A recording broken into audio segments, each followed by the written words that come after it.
بسم اللہ الرحمن الرحیم۔ السلام علیکم۔ آپ دیکھ رہے ہیں میرا YouTube channel Asif but official. آپ سے گزارش ہے کہ میرے چینل کو زیادہ سے زیادہ سبسکرائب کریں، میری ویڈیوز کو شیئر کریں، لائکس بھیجیں اور اپنے کومنٹس سے ضرور نوازیں کہ یہ چینل جسے دبانے کے لیے پوری کوشش کی جا رہی ہے، آپ کی وجہ سے یہ دبنے سے رہ جائے، چلتا رہے۔ ناظرین اکرام، فیض حمید سابق DGI کو 14 برس سزا ہوگی۔ میں دیکھ رہا تھا کہ عطا ٹٹر، خواجہ آصف، طلال چودھری، رانا ثناء اور اسی طرح فیصل باوڈا یہ سب کہہ رہے تھے جی تاریخی فیصلہ ہوا ہے جی، دیکھ کے انہوں نے اپنے اتنے اہم بندے کو بھی نہیں بخشا، اور اگر اپنے بندے کو نہیں بخشا تو پھر باقیوں کے ساتھ کیا سلوک ہوگا، ذرا اس کا آپ تصور کر لیجئے اور اندازہ لگا لیجئے۔ میرا خیال ہے کہ میں آپ کو اس کا پس منظر ضرور بتا دوں اور مکمل ذمہ داری کے ساتھ۔ اصل بات یہ ہے ناظرین اکرام کہ جس طرح کسی ایک محکمے میں کام کرنے والے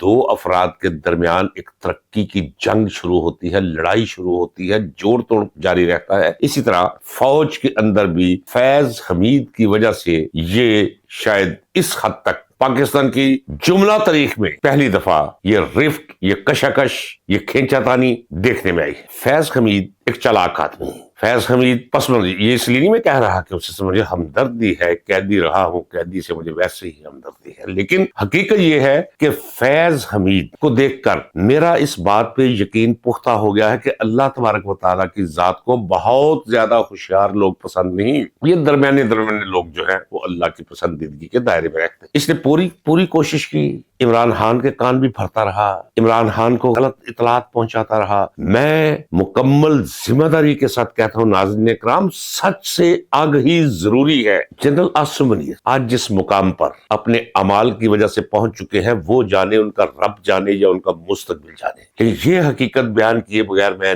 نہیں رہ سکتا کہ جنرل فیض حمید نے ہی عمران خان کو اس مقام تک پہنچایا ہے، اور یہ کوئی تاریخی فیصلہ نہیں۔ یہ جنرل عاصم منیر اور جنرل فیض حمید ان دونوں کی ذاتی باہمی نفرت، کشاکش، ناپسندیدگی اور ایک دوسرے کو نیچا دکھانے کی دیرینہ خواہش، اور کم فیض حمید نے بھی نہیں کیا۔ اس کے سارے جوڑ توڑ کا محور یہ تھا کہ کسی طرح عاصم منیر کی بجائے میں آرمی چیف ہو جاؤں۔ لیجئے جناب، اب جب عاصم منیر کے ہتھے وہ چڑھا ہے تو عاصم منیر نے 14 سال کی ٹھوک دی ہے۔ اس پہ نہ کوئی قومی مسئلہ ہے، نہ عمران خان کا معاملہ ہے، ہاں ایک ریفرنس ضرور ہے، اور اب اس ریفرنس کو یہ پوری طرح استعمال کریں گے عمران خان کے خلاف بھی، جو میں پہلے آپ سے کہہ چکا ہوں کہ اس کے امکانات ہیں کہ جنرل فیض حمید اور عمران خان کو کو اکیوزڈ بنا کر فوجی عدالت کے سامنے پیش کر دیا جائے اور ٹرائل ہو۔ یہ تو میں آپ کو بتا دیتا ہوں کہ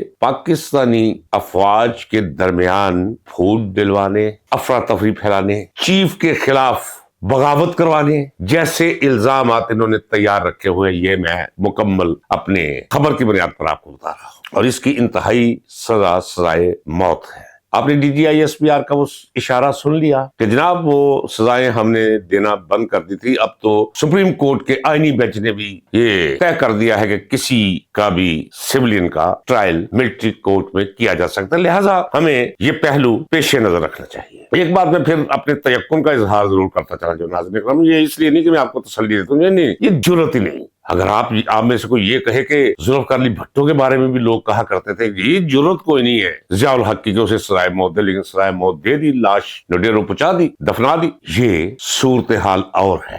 عمران خان ایک گلوبل لیڈر ہے، امت مسلمہ اس پر فخر کرتی ہے۔ میں یہ ریاستوں کی بات نہیں کرتا، یہ قطر، یہ بحرین، یہ کویت، یہ UAE، یہ سعودی عربیہ، میں حکمرانوں کی بات نہیں کرتا، ان جیسی تمام ریاستوں کے عوام عمران خان کو اپنا لیڈر سمجھتے ہیں، اپنا رہنما سمجھتے ہیں، اور پاکستان کے اندر 95% عوام اس کے ساتھ ہے۔ ذوالفقار علی بھٹو کو جب اقتدار سے محروم کیا گیا تو پیپلز پارٹی کہیں نظر نہیں آتی تھی، پتہ نہیں ختم ہو چکی تھی، ایسے لگتا تھا، جو ختم نہیں ہوئی تھی لیکن ڈر کر، سہم کر، لا تعلق ہو کر بس اور ضیاء الحق کو اسی لیے یہ جرأت ملی کہ ذوالفقار علی بھٹو کے خلاف پورا پاکستان بلاک ہو چکا تھا، سمندر بن کر ذوالفقار علی بھٹو کے خلاف طبقات باہر آ چکے تھے، جبکہ عمران خان کا معاملہ اس کے برعکس ہے۔ وہ آپ نے 8 فروری 2024 کے انتخابات میں دیکھ لیا، 2/3 میجارٹی تو چھوٹی بات ہے، اڑا کے رکھ دیا اس نے۔ اب 2024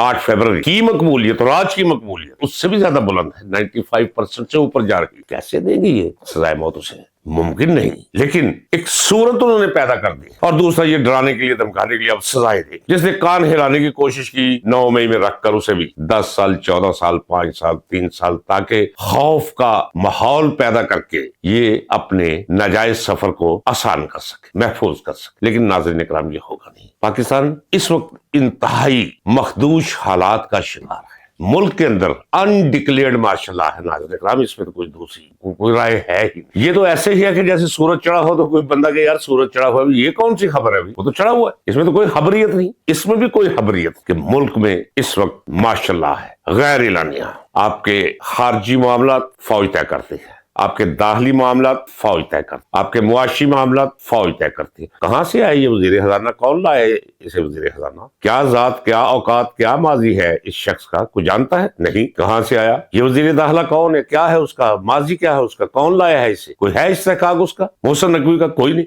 یہ وزیر خارجہ، یہ تو ایک مذاق ہے بہت بڑا اس پورٹ فولیو کے ساتھ کہ ساکھ ڈار وزیر خارجہ ہے، برائے نام ہے۔ خارجی امور بھی فوج طے کر۔ جب صورتحال یہ ہو کہ فوج کا مزاج ایسا نہیں، جب کلی سیاسی معاملات فوج کے ہاتھ میں ہوں جیسے کہ آج ہیں، تو آپ کیسے تصور کر سکتے ہیں کہ پارا نیچے آ سکتا ہے؟ نہیں آئے گا۔ کچھ سیاسی حالات سدھر سکتے ہیں؟ نہیں سدھر سکتے۔ کوئی بند گلی سے نکلنے کی صورت پیدا ہو سکتی ہے؟ جناب نہیں ہو سکتی۔ اس کی وجہ کہ فوج کا کام مفاہمت نہیں، نہ مفاہمت کی راہیں تلاش کرنا ہے۔ فوج کا کام گولی چلانا ہے، فوج کا کام حکم دینا اور اس میں عمل درآمد کروانا ہے۔ اس کے علاوہ انہیں آتا ہی کچھ نہیں، پریکٹس ہی کوئی نہیں ہے، مائنڈ سیٹ یہ ہے۔ اور معیشت کیسے چلائیں گے وہ؟ معیشت کا پھر یہی حال ہوگا جو اس وقت آپ کے ملک کی معیشت کا حال ہے۔ چھوڑ دیجئے یہ سروے، یہ کروائے جاتے ہیں، خبریں لگوائی جاتی ہیں، اور لوگ روتے ہیں یا پاگلوں کی طرح ہنستے ہیں، یا ان کی کیا آپ کہوں میں، لفظوں میں ان کی درگت بناتے ہیں۔ یہ سن کر کے پاکستان اڑ رہا ہے، معیشت سنور گئی ہے،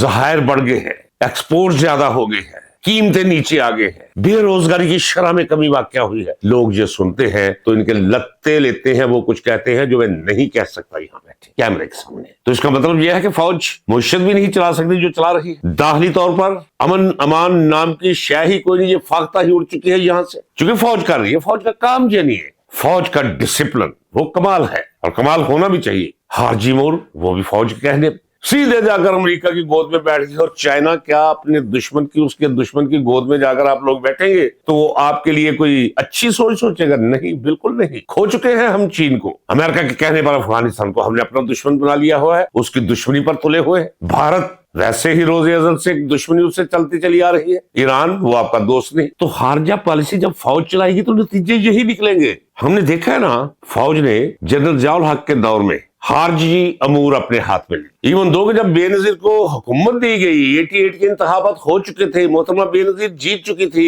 وزیر اعظم بنانے کے لیے شرط دی کہ وزیر خارجہ ہمارا ہوگا، وزیر خزانہ ہمارا ہوگا، لہٰذا وہ لے کر آئے، اور کیا ہوا؟ خارجہ پالیسی بھی برباد ہو۔ اس نقصان کو ہم آج تک پورا نہیں کر پائے، اور یہ نقصان جو کر رہے ہیں، یہ نقصان بھی ہم پورا نہیں کر پائیں گے، وہ اس لیے کہ فوج کا یہ کام نہیں، فوجی جنرلز کا یہ کام نہیں۔ یہ تو ایسے ہی ہے کہ کسی خطاط کو آپ آپریشن تھیٹر میں بھیج دے کہ جاؤ اس کے دل کا آپریشن کرو، وہ کر سکتا ہے، مر جائے گا نا مریض۔ اتنا ہی فرق ہے سول معاملت کا اور فوجی ذہن کا، ایک خاص مائنڈ سیٹ ہے۔ آپ ایسے کیجئے، میں آپ کو لیفٹیننٹ جنرل ریٹائرڈ نعیم خالد لودھی کی 2 منٹ کی ویڈیو دکھاتا ہوں، وہ ذرا ضرور دیکھیے۔ ناظرین کرام ذرا سنجیدہ چیزوں کی طرف توجہ دیا کیجئے۔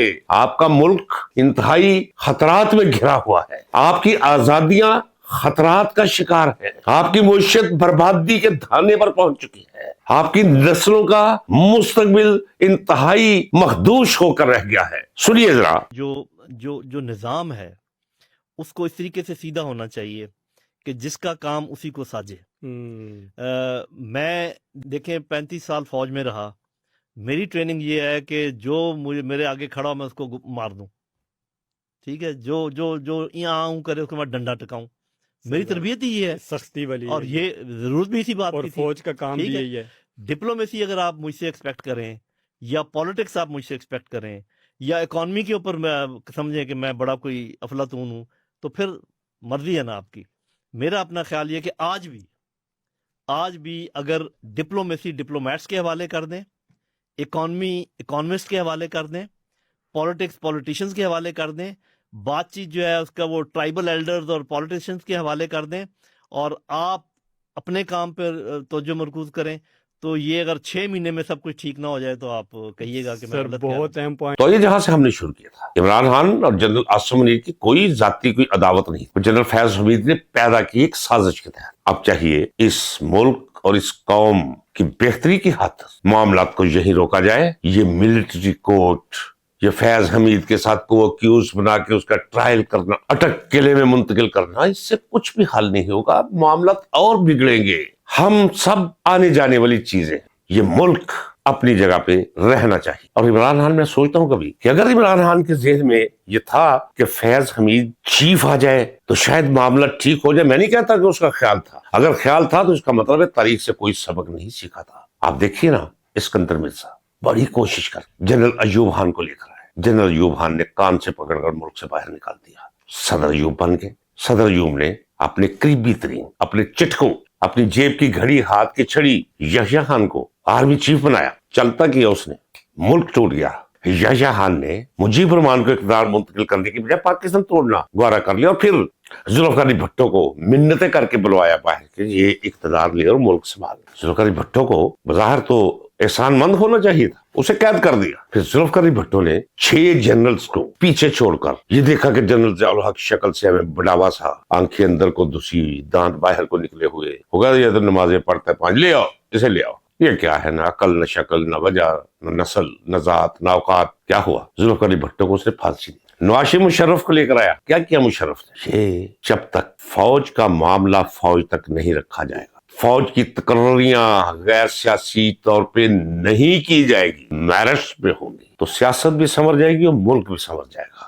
اس وقت انتہائی ضرورت ہے، دانش کی ضرورت ہے. اس وقت 10-20 بلین US ڈالرز سے زیادہ اہمیت ہے دانش کی، کہ دانش مندی سے کام لیا جائے. ملک اور قوم کی خاطر چور، اچکوں، لٹیروں، بازاروں لوگوں کو اکٹھا کر کے ایک فارم 47 کی حکومت قائم کی گئی ہے. جتنی جلدی ہو سکے قوم کے گلے سے یہ غلاظت دور کر دے. کچھ بھی نہیں، کیا لینا ہے آپ؟ ختم کریں یہ 26ویں آئینی ترمیم، یہ 27ویں آئینی ترمیم. جائیں ذرا ایک دفعہ اس ملک اور قوم پہ رحم کرے اور بیرکس میں جائے. اپنے آپ کو ان معاملات، سرحدوں کی حفاظت بہت اچھی آتی ہے آپ کو. اس طرح تو آپ کی پیشہ ورانہ صلاحیتوں کو بھی گھن لگ جائے گا. یہی وہ عوام ہے، انہیں سب سے زیادہ فخر اپنی فوج پر ہوا کرتا تھا. میں سچ کہہ رہا ہوں، میں خوشی سے نہیں کہہ رہا، میں صدمے سے کہہ رہا ہوں. میں اللہ کی ذات کو گواہ کر کے آپ کو خارجی تصویر پیش کر رہا ہوں کہ 90% سے زائد لوگ بلا وجہ فوج کے خلاف. وجہ ایک نظر آتی، مجھ پہ بھی لوگ تنقید کرتے ہیں کہ آپ کیسے کہتے ہیں جی یہ سارے ایک جیسے ہوتے. سارے ایک جیسے نہیں ہوتے. میں اپنی اللہ کی ذات کو گواہ کر کے کہتا ہوں، بہت اچھے لوگ ہوتے ہیں، مجھے کہنے دیجیے.